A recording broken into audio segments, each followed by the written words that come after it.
Dans ce cas pratique, nous allons démontrer comment il est possible de restituer toutes les dates d'un jour de semaine précis pour une période variable définie par l'utilisateur. Dans l'exemple illustré à l'écran, l'utilisateur définit une période débutant par exemple comme ici, au 1er février 2020 et s'achevant le 30 avril 2020. De même, il choisit le jour de la semaine, ici le 5e, soit le vendredi, et aussitôt un calcul restitue les dates de tous les vendredis situés entre ces deux bornes. Et c'est une technique matricielle qui apporte la solution. Constatez bien sûr que si nous modifions ce jour de semaine, ou pourquoi pas, tiens, la borne inférieure de notre plage, pour la fixer au 1er janvier 2020, et bien que toutes ces dates extraction s'actualisent parfaitement et dynamiquement. Nous proposons tout d'abord de récupérer une petite structure existante pour simplifier les travaux. Comme toujours, ce classeur est offert au téléchargement depuis le site bombache.fr. L'extraction des dates doit donc intervenir en colonne E à partir de la cellule E5.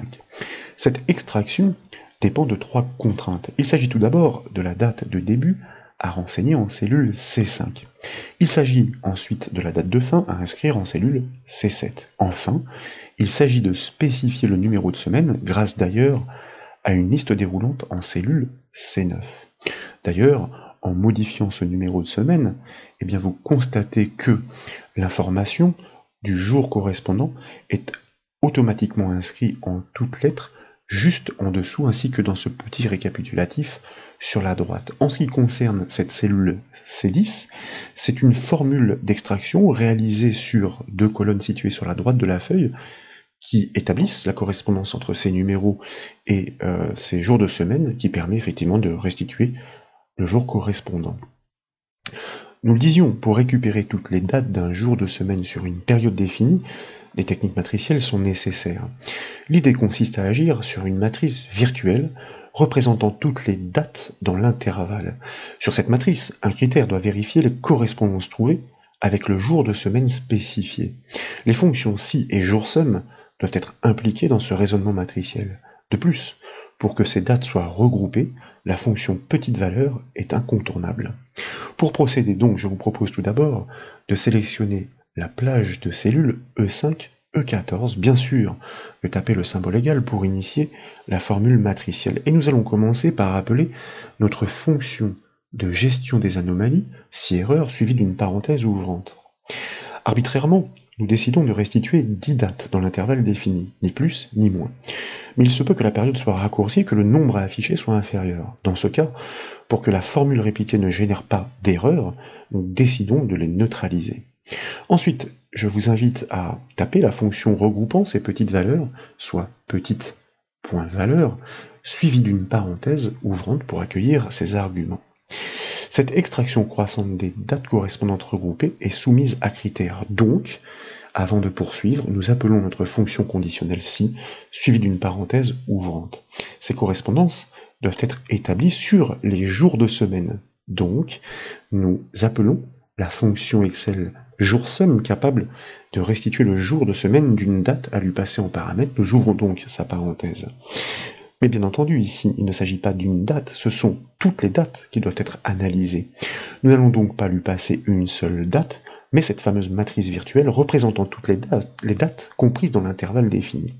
C'est la fonction ligne avec les bornes inférieures et supérieures qui permet de simuler cette matrice. Donc je vous propose d'inscrire cette fonction ligne suivie d'une parenthèse ouvrante. Nous disions, cette matrice est virtuelle. Nous allons la construire de toutes pièces en transmettant ces bornes par l'intermédiaire des cellules pour la date de début et la date de fin. Elle doit donc être interprétée. C'est pourquoi nous inscrivons notre fonction d'interprétation indirecte suivie d'une parenthèse ouvrante. Et puis là, nous allons inscrire les coordonnées de la première date, puisqu'en l'occurrence ici, je ne peux pas la cliquer, donc C5 soit la borne supérieure pour la matrice des dates à analyser. Bien sûr, il faut concaténer cette borne supérieure à la borne inférieure. Donc, nous ajoutons notre caractère de concaténation, le et commercial. Bien sûr, entre une borne inférieure et une borne supérieure, il y a les 2 points dans la syntaxe Excel que nous devons nécessairement inscrire entre guillemets puisqu'il s'agit d'une partie statique. Nous annonçons ainsi la borne inférieure à suivre pour finaliser la construction de la matrice. C'est pourquoi nous devons de nouveau concaténer et commercial avec cette borne inférieure à suivre. Il s'agit de la date de fin, cellule C7 que nous pouvons cliquer ou encore pour laquelle nous pouvons inscrire ces coordonnées. Désormais, donc, nous pouvons fermer la parenthèse de la fonction indirecte, puis nous pouvons fermer la parenthèse de la fonction ligne.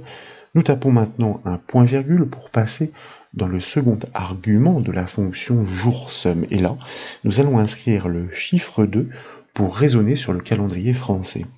Ainsi, la fonction jour-sum considère le lundi comme le premier jour de la semaine. Par défaut, elle raisonne sur le calendrier américain, et dans ce contexte, c'est le dimanche qui est considéré comme le premier jour de la semaine.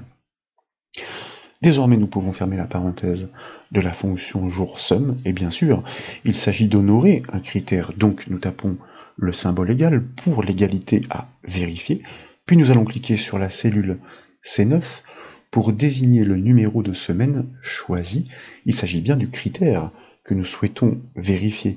Nous cherchons toutes les dates de cette matrice virtuelle pour lesquelles le numéro de semaine, jour-sum, est identique à celui défini par l'utilisateur avec la liste déroulante, donc en C9. Maintenant, nous pouvons taper un point-virgule pour passer dans la branche alors de la fonction si. Et là, nous allons reconstruire exactement la même matrice que celle du critère. Donc il s'agit de la prélever tant qu'à faire pour éviter de la reconstruire, sans oublier ces parenthèses, puisqu'il y a celle de la fonction ligne et il y a celle de la fonction indirecte qui lui est imbriquée. Nous désignons donc de nouveau la matrice de toutes les dates comprises entre la borne de départ et la borne de fin. Mais comme elle est soumise à la condition de la fonction si, seules les dates concordant avec le numéro de semaine seront retenues. De plus, comme elle est inscrite dans la fonction petite valeur, le rang de cette dernière va permettre de les extraire, certes dans l'ordre croissant, mais surtout de façon regroupée. Nous pouvons donc fermer la parenthèse de la fonction si. Sa branche sinon est ainsi ignorée. Les non-concordances ne nous intéressent pas. Puis, nous tapons un point-virgule pour passer dans l'argument du rang de la fonction petite valeur. Et là, nous allons construire une matrice pour les rangs afin de tous les énumérer, il y en a 10, donc nous ouvrons une accolade, et ensuite, c'est une technique que nous avons démontrée à maintes reprises dans les formations sur les calculs matriciels, rang 1, point virgule 2, point virgule 3, etc. Donc, comme je vous le disais, jusqu'au 10e, sans en omettre un. Donc, après avoir énoncé le dernier, bien sûr, nous fermons l'accolade de cette matrice des rangs. Elles sont prépondérantes, ces accolades.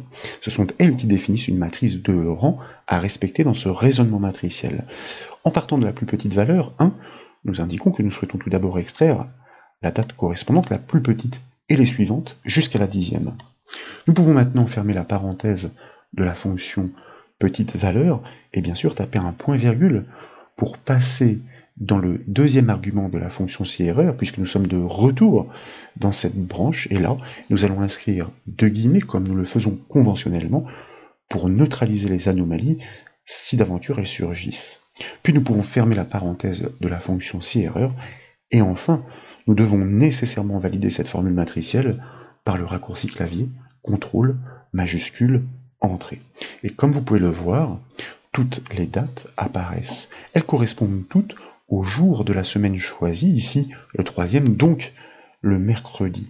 De plus, elles appartiennent bien toutes à l'intervalle défini par les bornes de la période, c'est-à-dire entre le 1er avril ici et le 30 mai. Constatez bien sûr que au changement du numéro de semaine, ici si nous choisissions de restituer tous les jeudis compris entre ces deux bornes, tout simplement les résultats s'actualisent parfaitement pour offrir toutes les dates correspondantes à l'intérieur de la période définie. Voilà donc pour ces démonstrations, j'espère qu'elles vous ont plu. Si c'est le cas, comme toujours, je compte sur vous pour mettre un petit j'aime à la vidéo, et comme vous le savez, vous pouvez retrouver toutes les autres formations sur le site bombache.fr. Je vous remercie.